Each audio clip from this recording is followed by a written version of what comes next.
Broadcasting live from the island that depicts the real-world place of Venice. This is Tap Tap Concede. Welcome, everybody, to Tap Tap Concede. My name is Graham, and I'm here with Cameron. Hello. And Nelson. Not actually in Venice, unfortunately. No, we're still all at our own homes. But hey, we could have changed our Zoom background to Venice. That's true, if we were on a Zoom call. Yeah. Yeah.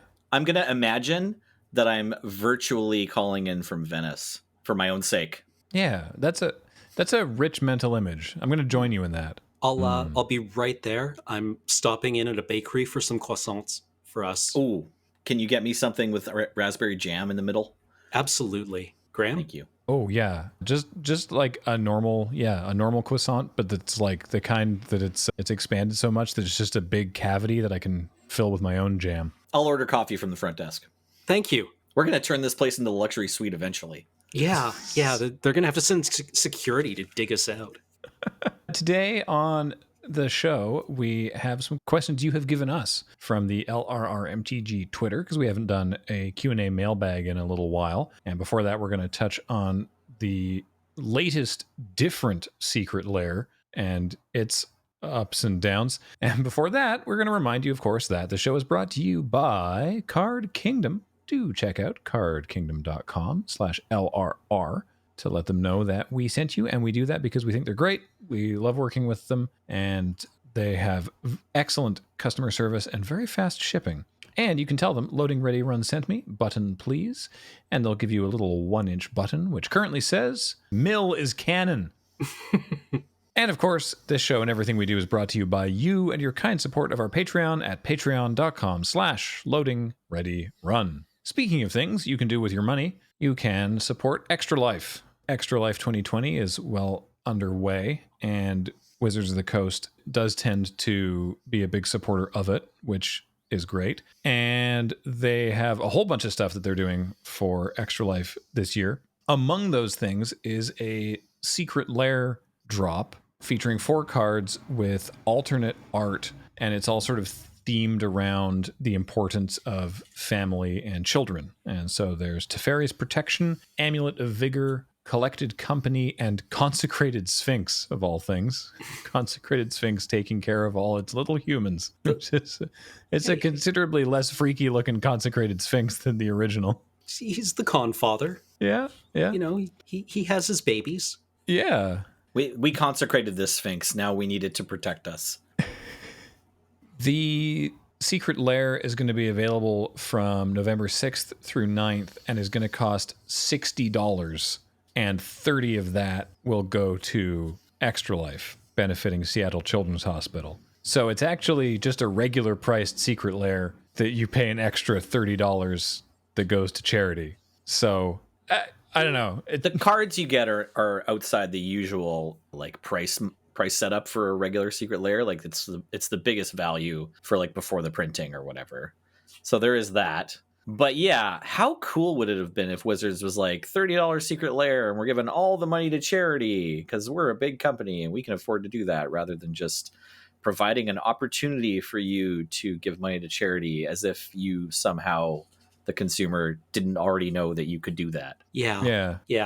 If you want more bang for your buck in that regard, they are also selling playmats on the Ultra Pro shop of all 4 of these new pieces of art. And the playmats are $22, $16 of which goes to Extra Life. That does sound closer to cost, actually. So that's kind of sweet. There's also going to be auctions for uncut sheets on the WotC Charity eBay page, ebay.com/WotC Charity. That'll be going up between October 29th and November 7th. And it says here, these sheets range from German 5th edition all the way up to Ikoria showcase cards. And there's even a sheet of Mystery Booster Convention Edition in there. Hot diggity. Yeah, and those are 100% of profits and fees from the auctions go to Extra Life.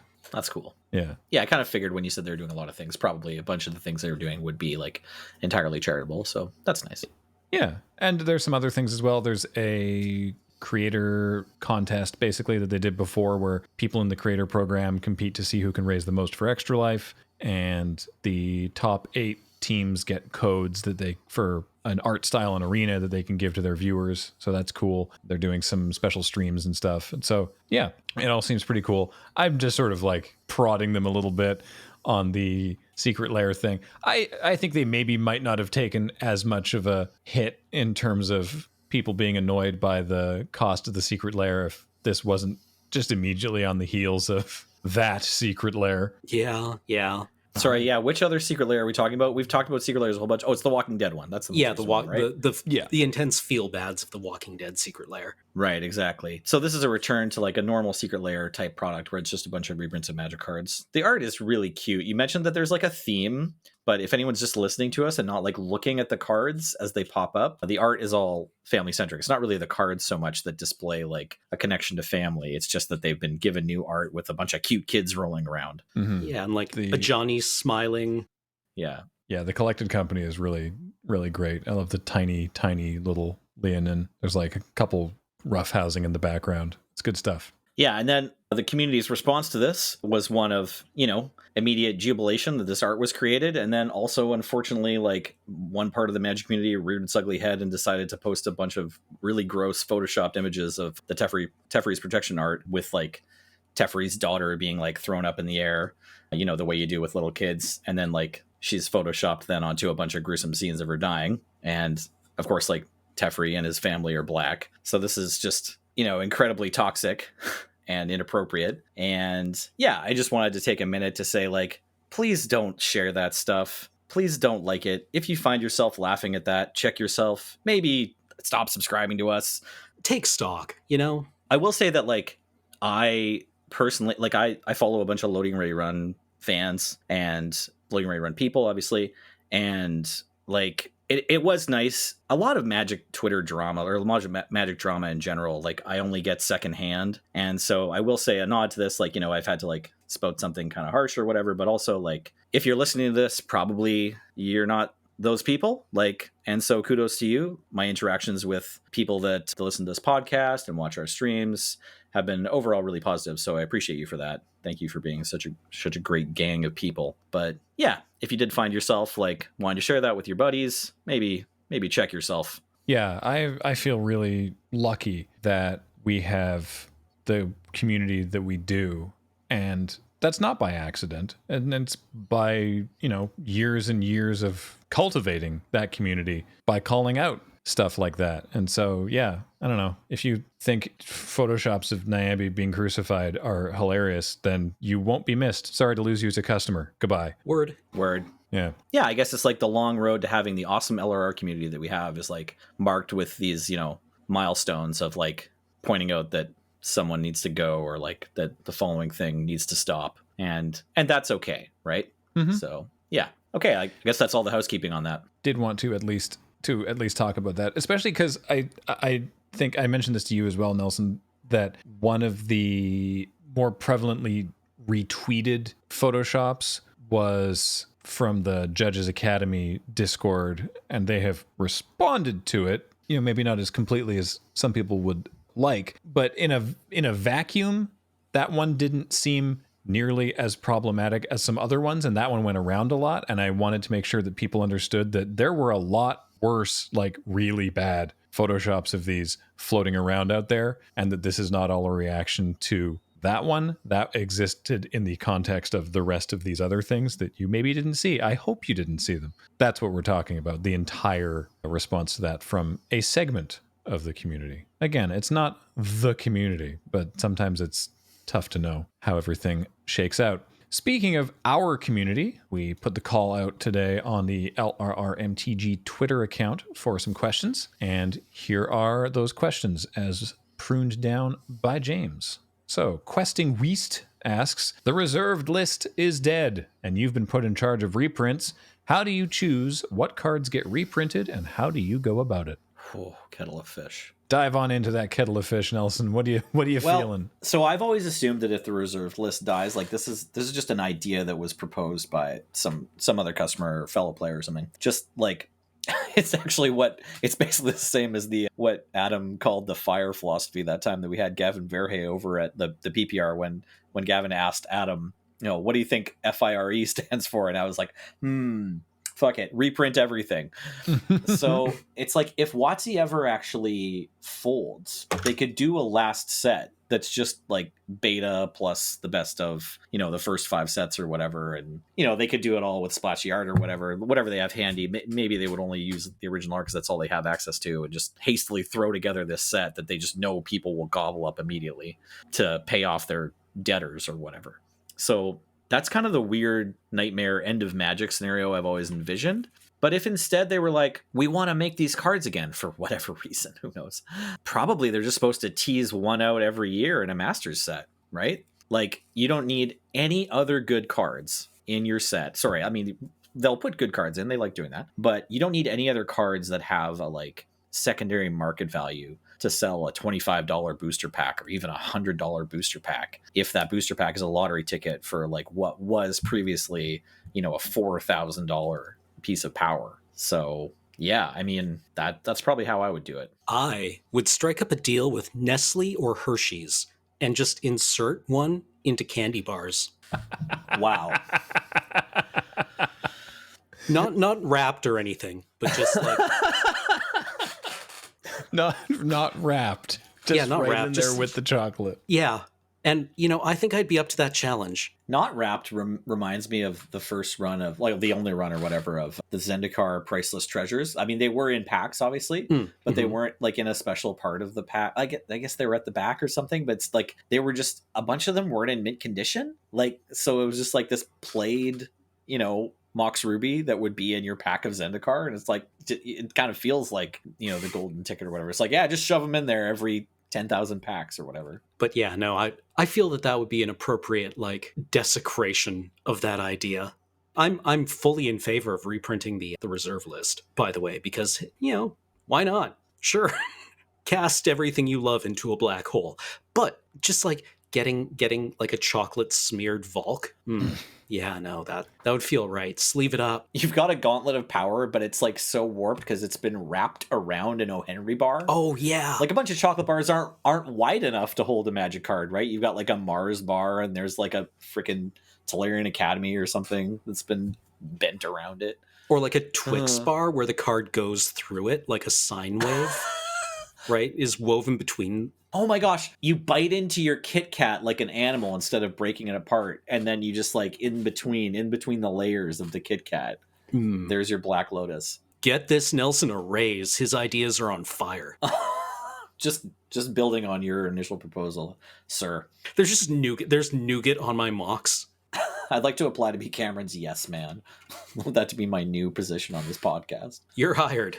Awesome. Okay, go with me on this journey. You don't announce it, and you just very slowly start putting them into packs, like random packs. Like in all of Kaldheim, put like 1, maybe 2, so that it's just like someone finds, you know, like a Mox in their pack of Kaldheim, and they're like, what the? Hey, everyone, there was a Mox in my pack of Kaldheim. No, there wasn't, Steve. Oh, so like you want to try and gaslight the audience where it's like no, it looks like a fake card. Well, what, it doesn't have an expansion symbol? What is it? Is it a Priceless Treasure where you made a new beta card and then you weathered it? Just rub it on the concrete. Yeah. just very slowly increase the print rate so that you slowly reintroduce them to the world. God, that would probably be better for the collectors than not reprinting them even. That'd be amazing. Because every time you like print a few new copies of something, it like raises the hype level for that card. Although it also usually floods the market, right? But every now and then there's a reprint that increases the price of something. It's so weird. Next question from Karu is, will any formats face extinction or at least a severe reduction in players as a result of the pandemic? I already forgot how to draft. I mean, I haven't drafted in person in a very long time, save for the PPR, but I'm keeping up on it online. But I mean, I don't know. You pass the packs in a pentacle shape, right? You just crack them in the middle of the table and then pull one in Is turn. it you overarm when you're passing to the left, but underarm when you're passing to the right? You have to pass the left and the right? At the same time, does half the pack go left and the other half goes right? I barely remember if you're supposed to take the land out. You were for a while and then you stopped. That I remember, actually. Well, that's just needlessly confusing. It was so awesome because there was, which set was it? Was it M19? Was it Magic Origins? There was what set was Nicol Bolas the Ravager in? That set had, the transform Nicol Bolas that was like a 4/4 flyer for 4 on the front 19, side. I want to say. Yeah. Yeah, I think he was like the only transform card in that set. And then they also was it the same set where they were reprinting that goblin from Future Sight? No, that was not set. Sorry. Anyways, so you could get a Nicol Bolas, but you usually got an into play tapped common dual land, but you could also get a basic land. And you could also get a token, right? Right. Oh, maybe the token thing's wrong. No, maybe the token thing's right. I can't remember. Anyways, it was like you weren't supposed to take anything out of the pack. It's like you're supposed to draft everything. I think the token thing is right. I think it was like you would always get a token and then sometimes you would get 2 tokens. Did they do that one set? Bonus token. Yeah, you're thinking of M19, and there was definitely a thing where you often got a dual land, but you sometimes got a basic, but maybe also you got this Nicol Bolas. It was weird. Like, it was confusing as hell, but honestly, nothing bad ever happened because all that ever happened was sometimes people took out a basic land when they weren't supposed to. And then at the end of the draft, you went, hey, where's my last pick? And then everyone like looked through the garbage and was like, here, it's this mountain. Here you go. It's your last pick. Thank you. So, I mean, I guess the question is like, are there formats that are losing players because they can't play in person right now? How's the local Highlander scene doing? What local Highlanders? Like, there's nowhere to play, right? Like, we can't. Sorry, I actually did open Yellow Jacket back up in September for 4 tournaments because as we were planning in July, BC had a day with like 0 cases and like the island didn't have any cases for a while. Then in August it started to creep up, and then by the time we started, it was like, oh no, school's open, like things are starting to happen. So we'd like shut it back down again almost as fast as we started it. But we did have like 6 players one time. A lot of people obviously are keeping their distance and not interested in even trying to return to paper Magic. And then in terms of web play, Canadian Highlander, there was a thing going for a little while, but I mean, it's work to organize these tournaments and like no one's being paid for it right now. So it kind of fizzled out as people have different priorities. So it's tough. I mean, I know that there are still players. They're playing in whatever way they can, like with their friends over webcam. I'm doing that a little bit, but it's certainly not at the, kind of rate it was historically. Even getting like 16 players out twice a week at Yellow Jacket, I don't imagine in Victoria there's that much action, kind of, that many matches taking place. Yeah. Worldwide, Highlander is still happening. I have to assume Commander's been hit pretty hard. Yeah, I mean, it's the year of Commander though too, and like Spell Table came out, and like there's been the Command Fests. But I mean, people are making a real effort at using stuff like Spell Table or just webcam Commander games. Getting like a little gooseneck arm and putting their phone on it and stuff like that. Like people are, making a go of it, but you can't play Commander on Arena. You can play it on Magic Online, but it's not the most amazing experience. It's not amazing, yeah. It's kind of neat, actually. Playing Commander on Magic Online is sort of neat, but it doesn't really feel just like Commander. Yeah. So like the thing is, it's not like those people are going to stop playing Commander. Like Commander is not going to die. Like there are not less players playing Commander. They just aren't playing it right now. So I don't actually think there's any format that's in danger of just going extinct as a result of the pandemic. I think just a lot of things are going into hibernation until we're allowed to see people in the meat space again. Yeah, like I've heard that like Pioneer is kind of in torpor right now. Mm-hmm. I think there's some Magic Online players. Right, but like you can't get the big paper tournaments rolling. Yeah, Pioneer, Modern, in-person draft, obviously. People with those kinds of decks I don't think are going anywhere, really. Like I don't think, if a Modern tournament doesn't fire for a year because of the pandemic, right, those decks don't disappear. That's true. I just think Commander actually is in a better place than all the competitive formats because, like, I'm a competitive player and I miss playing Magic in tournaments, and I just don't like playing online as much as I like playing in paper in person. So I'm just not, I've lost a lot of my drive to play, period. Like you said, Graham, like the formats are just going into hibernation. But I think if you're a Commander player primarily, at least when you get to play a webcam game, it's like the stakes are what you normally get, right? Like I enjoy playing Commander over webcam almost as much as I enjoy playing Commander in person. Mm-hmm. And I've really enjoyed the Commander FNPFs, and I enjoy whatever paper Magic over webcam I get to play. But I mean, I miss playing tournaments, and playing on Magic Online it's fine, but it's not the same, obviously. Yeah. Next question from Patrick is, which bear is best? Patrick says, I'm going for Bear Cub, personally. but I'm curious as to what you guys have to say. I did a quick search on Scryfall. Do you know how many bears there actually are in all of Magic? Less than 40? There's only 24. It's less than 30. There you go. Really? Yeah. Yeah. Wild. It's just we've seen grizzly bears a lot. I want to say Bearscape, which probably isn't on that list, but the bear tokens from Bearscape. I just love Bearscape. I think it's great. Yeah, Bearscape is great. What's the queen from Modern Horizons? You probably know, Graham. Oh, yeah. Ayula.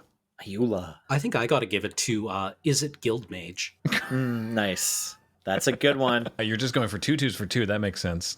Yeah, good call. Good call. Combo with a, what is it, Lava Spike and a Desperate Ritual. Bang. Mm-hmm. Kill any number of players. See, maybe I was just misunderstanding the parameters of what is considered a grizzly bear. You can apply whatever parameters you wish. So I'm a big fan of Forest Bear because that's the one with the art where the bear is going, hey, oh, over here. But also like Ashcoat Bear from Future Sight, I think it was from Future Sight, it's a 2/2 for 1 and a green, but it has flash. Ooh. Oh, yeah, that's a good one.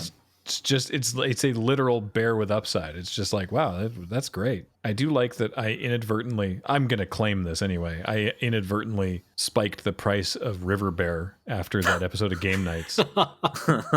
Attaboy. Take credit. 3/3 Island Walk for 4. Also, I just remembered all these answers are wrong. The correct answer was Brown Bear. Which one's Brown Bear? What? Bears beats Battlestar Galactica. Right. Boo. He asked which bear is best. Clearly, he wanted me to say that. Like the only person who hasn't binge watched The Office during these times. Yeah, possibly it's you.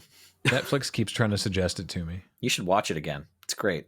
Next question is from David Enkent. Have you, as MTG content creators, this is kind of related to a question to an answer you already gave at least. Have you, as MTG content creators, had to deal with burnout or just waning interest in Magic, and how did you cope? Yeah, absolutely. And I coped by going and doing other things, right? Like my interest in Magic comes and goes, sometimes for years at a time. When I'm not interested in doing Magic, I don't force myself to, and I'm able to come back to it with kind of like a clear headspace about playing Magic and why I want to play Magic. But I feel that that's kind of like a very natural way to handle interest. What a healthy and balanced answer to that question. I want to call you out as a fake gamer for your mental health.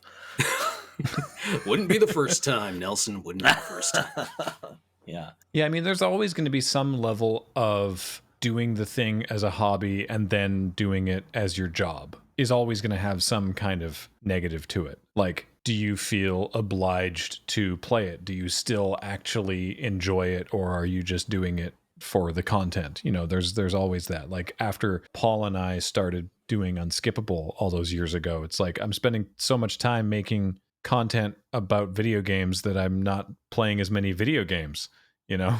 Luckily, thank goodness for Arena, because I'm able to actually play about as much Magic as I ever was. Yeah, that's sweet.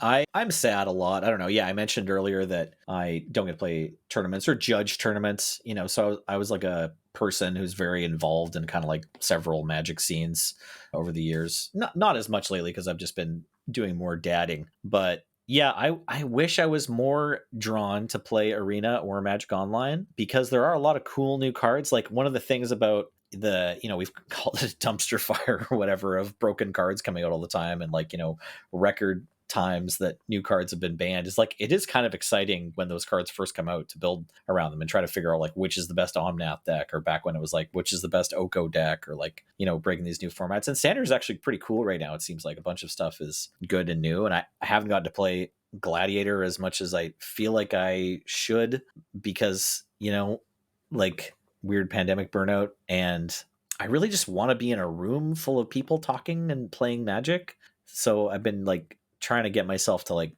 summon people playing different games on Discord or something, but talking to each other and asking for help. It's been this like weird plan of mine. But the real answer is mostly I've been playing Among Us and Valorant, because then you have to yell at each other, and it kind of satiates that need I have to lie to people and get yelled at.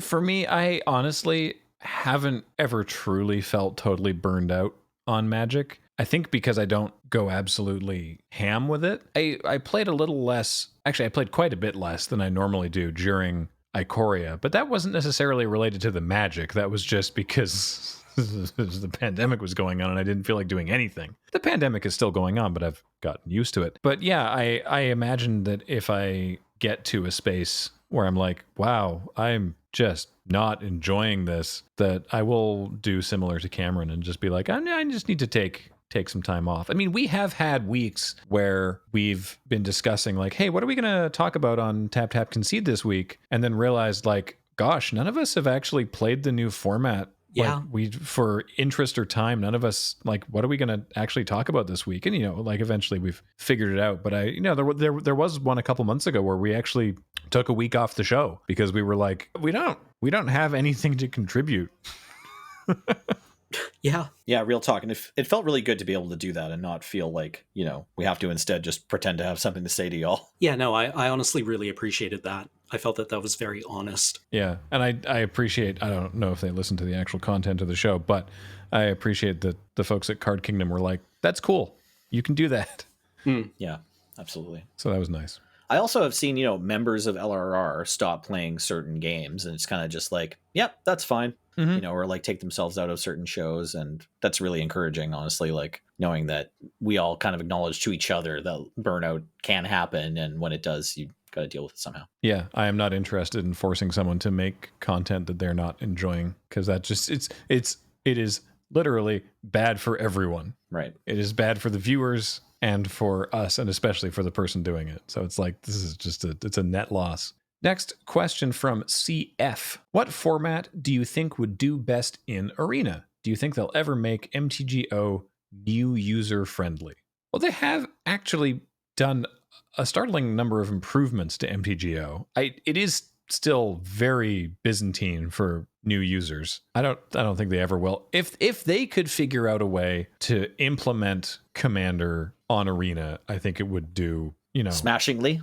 Yeah, absolute gangbusters. Mm-hmm. I don't know visually, I don't know how you would handle a table with 4 players on Arena, just in terms of like sheer size on the screen, but it would be good. Yeah, like if Commander could be implemented on Arena, that would be awesome. I would love to see that. I mean, I guess it would need to be Brawl, though, right? I mean, it could be Commander. There's a lot of cards now. There's the historic cards. So it could just be like Arena Commander. Maybe they need a new name for it, but Brawl is 60 card too. So they could do a 100 card deck. Like, I imagine that the Arena devs have like mocked up quite a few different ways of presenting Commander, right? Like, I imagine that this is a problem that they have been on for a while and just can't find a satisfactory solution to it. Yeah, I mean, it brings up the question as well of just like, how soon is that release for mobile coming? Because it seems like kind of the same problem, right? Like managing the physical space of all the information of a game of Magic, plus all the information of their cute backgrounds. I just wanted to say that if they kept Jumpstart on, I think I'd be out like another $100 since Jumpstart came out, as I just pour money into Jumpstart. Oh, I miss Jumpstart. I thought ending Jumpstart after 2 weeks was real dumb. Oh, Jumpstart, I miss you, baby. I do like that they try to keep everything fresh, like keep new options and also keep the menu, like the total number of potential options, small, so that's just like easy to parse what's going on in Arena. So that's nice. But yeah, I would be a poorer man and own more cards on Arena if Jumpstart was always legal. Agreed. Yeah, no, going back to my earlier answer of taking a break from Magic the Gathering, I think I would just rather prefer thinking about Jumpstart, right? How do you deal with burnout? I just think about Jumpstart. I'm filled with warm feelings of happiness. I don't think MTGO is all that not new user friendly, but I guess I already knew a lot of the rules of Magic when it came out. It's pretty terrifying for new folks. Sure. Next question from Professional Spoopy asks, in a draft, you are presented with 2 identical dragons. One has, well, I guess they're not identical, but one has red, this creature gets +1/+0, and the other has 1 and a red, this creature gets +2/+0. Which do you take? I mean, it's got to be the 1 and a red +2/+0, right? Like, in draft, are usually in multiple colors. I suppose it depends, like, if I've managed to draft mono red, then I'll take the one with the classic fire breathing. Yeah, that's for sure true. I was just going to say classic fire breathing because typically when you say dragons, you mean 6 mana and you mean a commitment to double red already. And I think the way your games play out, you don't typically just put all your mana into fire breathing. It happens sometimes, but it's kind of rare. So I prefer the one that just leaves me with more flexibility, where I can say like, oh, I'll cast this. Then the next turn, if I can, I'll cast a 5-drop, or I'll just leave mana open on their turn and I'll just pump once. So yeah, I don't know. In draft, certainly though, the second one offers you more guaranteed damage. I agree. Nice. Hooray! We aced that question. Yeah, we got it right. All right. Next question from Porter Lee asks, what is your opinion on long games of Commander, i.e. 2+ hours, and should people try to avoid building decks that would extend the game too long, even if doing so would be better for their deck's strategy? Whoa.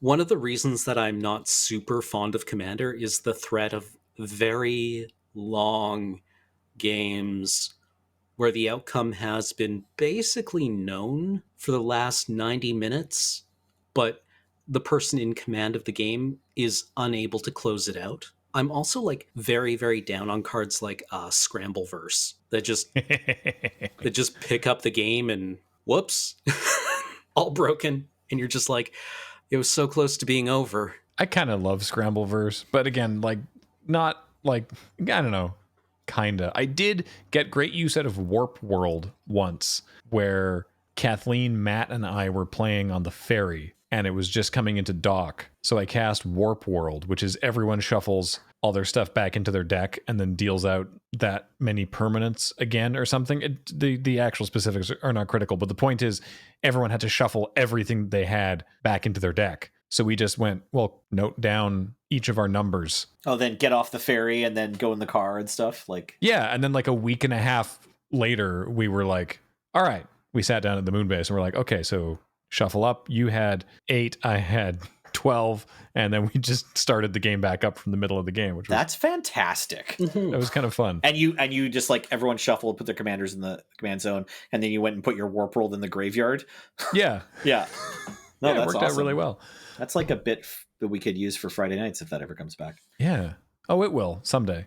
Hooray. He said it. I've been saying it the whole time. I know. Been very consistent in my messaging. I know. I'm just wistful about it. I'm sorry. I know. I want it to come back sooner. I'll answer this question too real quick. I think it just entirely depends per person. Everyone's answer is going to be right, obviously, but it really does depend on your personality. And my answer is like, I'll give anyone 20 minutes. Like I like Magic, 50 minutes if I have to. But honestly, after 20 minutes, it's like, we're probably going to be friends or not for the rest of the match. But 2 hours is like, well, no, I mean, I stopped enjoying it half an hour in, unless I'm like making friends or I'm with my friends already. Like Ben and Olivia and I can play Commander, and like we could not finish a game in 3 hours and it wouldn't really matter. Yeah, I'm fine with a really long game if I'm having fun during the game. That said, I have now started playing Commander more. It's not even aggressive. It's not aggressive. This is the thing. Just more, I've been attacking people rather than like, sure, no one's really a threat yet, so I'd better not do anything. It's like, no, just get some attacks in. Like actually fight. I know that sometimes our viewers don't like that. They're like, oh, you're attacking so-and-so and they didn't have any blockers. And it's like, yeah, that's their problem. And now they're at 18. Yeah. James is just chiming in with, the James Turner method. Yeah, James goes aggro because it gets the game over faster. Yeah, game's got to end. Also, somebody's got to win. It's true. Yeah. Every single time. They didn't have any blockers. How dare you attack them? It's like, well, that's their problem. Yeah, should have had some blockers then. I do think that you probably want to avoid building a deck that is just designed to drag out game length, because I think that's just kind of not fun. But yeah, it's like Shahrazad was banned for a reason, right? Next question from Axon. Is there going to be a PPR for Commander Legends? There will. We will have more information on that next week after previews begin. But there will be a PPR for Commander Legends. We're pretty excited about it. Pendy asks, best 2-card combo? ? There's like a correct scientific answer to this, and it's Time Vault and Voltaic Key. Yeah, ends the game immediately. My personal favorite is probably Windswept Heath and Plain Glacial Worm. I always really enjoyed Niv Mizzet, the Firemind, with Mind Moil. Oh, yeah. I thought that was a really fun thing. Yeah, that's a good one. And they're from the same set, right? Or no? Yeah, you could have drafted one set apart. Yeah, you can draft it. Yeah. I think Mind Moil was in City of Guilds, the first one, and then Niv Mizzet was definitely in Guild Pact. Oh, right, yeah. But So you could draft them together in the all 3 sets draft. real quick, Nelson, just the cliff notes on the interaction between Time Vault and Voltaic Key. Yes. Sorry. So this is like a first set broken combo. Or no, sorry. Voltaic Key didn't come up for years, actually. There wasn't a really good way to just untap any permanent, I don't think, before it either. So it's like Urza's Saga. You have a 1-cost artifact with an activation of 1 generic and tap it. Untap target artifact. And then that's Voltaic Key. And then Time Vault is this old weird card that was originally fair for several years, and like people would play it and you'd be like, yeah, okay, hope if you're going to play that, you better not lose on my extra turn, where it's a 2-mana generic artifact. It comes into play tapped, and to untap it you have to skip your turn, which is really neat, and like not a lot of things make you figure out how this works, but the rules around it are kind of neat. Instead of starting your turn, you just untap this one thing, and then your opponent takes 2 turns in a row, and then its ability is tap, take an extra turn. So it's sort of designed as this fair card where, first you have to let your opponent take 2 turns in a row, and then whenever you want, you can take 2 turns in a row. But if you can untap it every turn with a card, then you don't have to untap it by giving your opponent a turn, and you just take all the turns, and there's no way you can lose unless you didn't build your deck to win. And then Cam, the Mind Moil Niv Mizzet. Yeah, like Niv Mizzet is a card that really lends itself to a lot of abuse, but this combo, which isn't, I guess, a combo because it doesn't, reset itself, but it's combo-esque. The important part is that Niv Mizzet is a creature that reads whenever you draw a card, Niv Mizzet the Firemind deals 1 damage to any target. It also has this ability, tap, draw a card. Mind Moil reads whenever you cast a spell, put the cards in your hand on the bottom of your library in any order, then draw that many cards. And it feels really good to have these both on the battlefield, cast like a cantrip for 1 with a full hand, and then draw 7 cards. Draw 6 cards. It was nice. It was just nice, right? Especially because you could kind of like repeatedly drill through your deck looking for things. It felt like being on a train and just looking out the window as the world went by. It also turned Niv into an orbital laser. Yeah. It's like sitting on a train, looking out the window, watching the world go by as Saul from Akira just rains death somewhere along the horizon, right? Or like the god warrior from Nausicaa just fires beams of energy overhead, right? But you don't hear any of it because you're in the train. Maybe you're having coffee. Maybe you're having a pastry. My favorite part of this combo is just that your opponent reads Mind Moil after they thought they knew what you were up to because they've read Niv Mizzet 100 times already. Yeah, because everyone assumes that you're going to put on like Sigil of Sleep or one of the other auras that just untap. Yeah, they're getting ready for Curiosity and getting comboed out or whatever. And they're trying to watch out for that. And then you play Mind Moil and they're like, huh? And then they're like, okay, all right, this is probably also bad, I guess.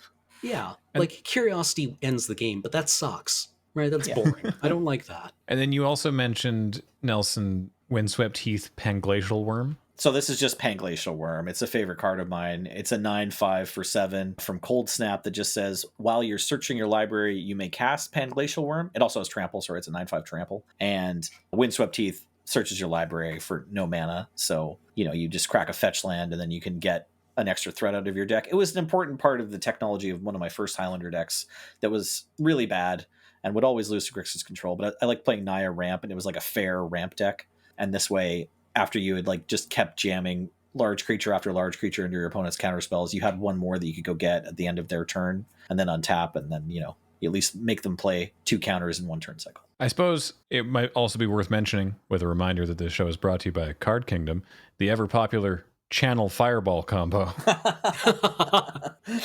It's very important that you start off the previous turn with a lightning bolt, though. Yeah, you gotta get them right. Don't make the mistake I always made, where I'm like, aha, 20, you die.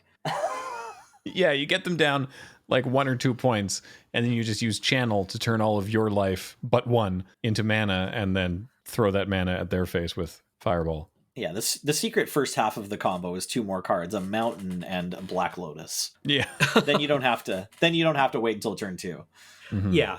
But you're not ready for that conversation. We got 2 more questions we can get through. Get through makes it sound like this is some sort of tremendous weight placed upon us. But no, thank you for your questions. Ross asks, what are your personal opinions on proxies, whether they are names scribbled on a land or a printed alt art? Generally, I'm for them, right? Mm-hmm. I would rather people be able to play with the cards they want to play with. That being said, it feels a little bad to like lose to an inkjet printed Time Walk, right? Where you're like, huh? Okay. I mean, I could have done that too. Maybe I should be doing that. What am I doing? Right?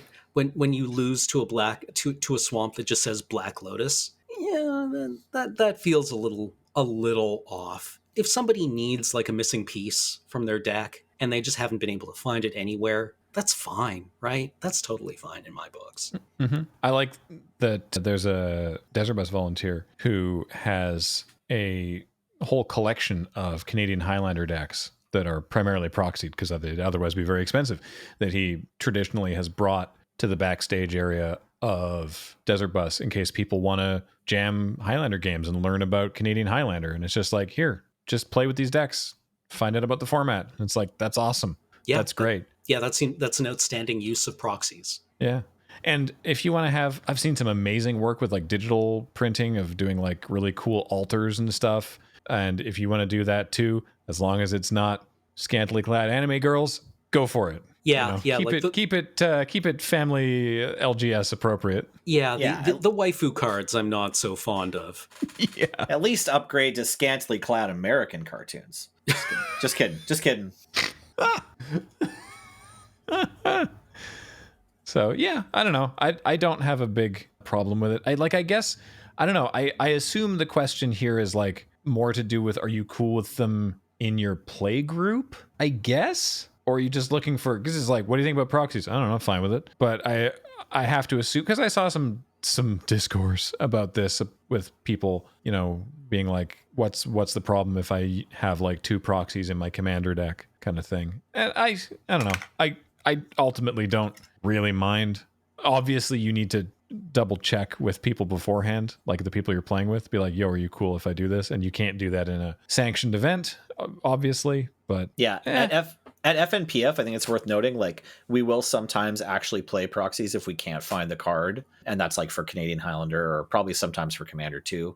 I know for Canadian Highlander, it's like, especially when we were doing the leagues, it's important that everyone have like as competitive a deck as they want, right? Because we're keeping track of points and we're trying to show like tight matches or whatever, like serious, sort of 1-versus-1 competitive play. So we allow proxies there, but it's usually as few as possible. So that's like an inside LRR thing. And then otherwise, I would just echo the same sentiments. Like Cam went through the whole stages of grief of realizing, like, if your friends are going to play proxies, you should play proxies too. And if proxies are allowed, yeah, you should play proxies. But proxies aren't allowed in tournaments or sanctioned play or like in-store play, usually pretty not down. Like if you own a Magic store and someone's like, hey, do you mind if I come in here and I play the paper clips against like the people who gave you their money to play, that you're usually gonna be like, oh, I'd rather you buy cards from me if you're gonna sit at my table and like wipe your cheese hands on my chair, right? Cheese hands. What an evocative turn of phrase. So I was trying to think of I was just trying to think of like Cheetos dust, but I just went straight for cheese hands, and now call me cheese hands. Exactly. Now I'm just thinking about like salad fingers. Yeah, like Cheese Hand's second album was just not a worthy follow-up. All right, last question from Squirrel Lord. Do you guys like blinging out your decks on paper or arena? If so, how do you bling out your decks? Yeah, absolutely. Yeah, I do. Yeah, go ahead. Love finding them foils. I try to bling out my deck by having no foils and no cards that aren't in English, and no cards that don't have, or that have no cards that don't have text. So that's the opposite, but you're throwing yourself into contrast by having none of those cards. No, I really do like foils and textless and foreign cards, but I've kind of been through the whole gamut, and I ended up in a position where I lend out my decks a lot. So I just started kind of receding from it, where it's like, oh, if you got foreign cards, then the players that you lend decks out end up having to make more judge calls during the tournament just to you to find out what their own cards do, which is like kind of the most embarrassing weird thing in Magic. And then like with foils, it's like, I don't know, foils are kind of this whole kettle of fish. Like if you're trying to buy and then sell or trade, trying to move your collection around regularly, foils are kind of awkward sometimes, where they're like, one, they curl, like they do weird things. Like I lived in a house in Fairfield, and it was just like too cold So one winter, just a whole bunch of my foils just like turned into the letter C. So that kind of sucks. And then also like you'll find some people like foils and some don't. So then just like being able to sell a card is harder. But some foils are really pretty, so I can't help it. Yeah, I don't have like a firm, yes, always foil rule. It kind of depends because there have been different foil treatments over the years as well. And some cards look amazing in foil and some cards look kind of not great. So it depends. But I do like the full art or extended art, textless kind of things. The really cool, man, I love the Ikoria showcase art with the really like graphic comic style art for all the mutate creatures. Those look amazing. I love I love all the landfall creatures from Zendikar Rising. I think they look amazing as well. The duels, the like expedition duels from Zendikar, like the 2020 fancy treatments of cards are so good looking. Mm-hmm. Yeah. I mean, that being said, I do prefer old border. If the old border version exists, I want it, right? Especially in foil, where it's just the border itself that's foil. Ooh. Yeah. Oh, yeah. Yeah. That's similar to the new treatment that they're doing for the Commander Legends foiling. Ooh. Nice. Ooh. So that's neat. Didn't know that. I'm also a huge fan of art alters. So, you know, when I can get those, I do. They're pretty expensive, you know, like you're literally like buying a bespoke Magic card, basically. But I'm a huge fan. If you haven't seen Eric Klug, go follow them on Twitter and check out their webpage. Klug Alters, pretty great stuff. Card Kitty, the first one I met, also quite good. Yeah. On Arena, I do the same. I definitely use cool sleeves. I tend to do them thematically to the thing. Like, I don't have the whole gamut, but if you happen to run into me in the queues and my deck has an Orzhov sleeve, chances are high I'm running black-white. But the lands I also definitely do. I tend to use full art if I can. I quite like the unstable ones, the borderless ones. They look really nice on Arena. I use the Nyx ones a lot, the ones that look like Pokemon energy, because they just brought Theros Beyond Death back to a quick draft this week, so I've been cycling those back in. But yeah, because it's like everything gets reduced all tiny when it's on the battlefield anyway, so I may as well use the fun full art ones. I was doing a lot of the ones using the full art Godzilla frames when I was playing Zendikar. It's like, hey, wait a minute. Word up. Why is Godzilla on Zendikar? Yeah. Yes. Sorry, I would have thought this goes without saying. Always play beta basics if you can. I mean, that's just a gimme. Yeah, I mean, also, does anyone not have their 4 of beta bolts? Ooh, Please. Yes. Please. Only have the Highlander playset, unfortunately. Oh, well, it's been nice knowing you. Help. My boss is going to kill me for my beta bolt. Anyway, that is everything that we pulled out of your questions for this mailbag episode. Thank you so much for submitting those questions. Do appreciate it. And of course, thanks always for listening. One more fun piece of housekeeping is the Zendikar Rising nicknames. The nickname website is now fully operational. So if you head over to lrr.cc/nicknames, it will take you to the nicknames website, and you can submit your suggestions for nicknames, and then we will read the most voted ones on a future episode. So head over there even if you don't have any suggestions yourself, so that you can be a part of that process and upvote the ones that you like, and we'll share those in the future. For now, though, I want to thank James for running the card reader and grabbing those questions. I want to thank Jordan for doing the audio edit. I want to thank Heather for doing podcast admin. I want to thank all of you for listening and for checking out our sponsor at cardkingdom.com/LRR. Let them know we sent you. And for supporting us directly on Patreon at patreon.com/loadingreadyrun. So this has been Cameron. Hello.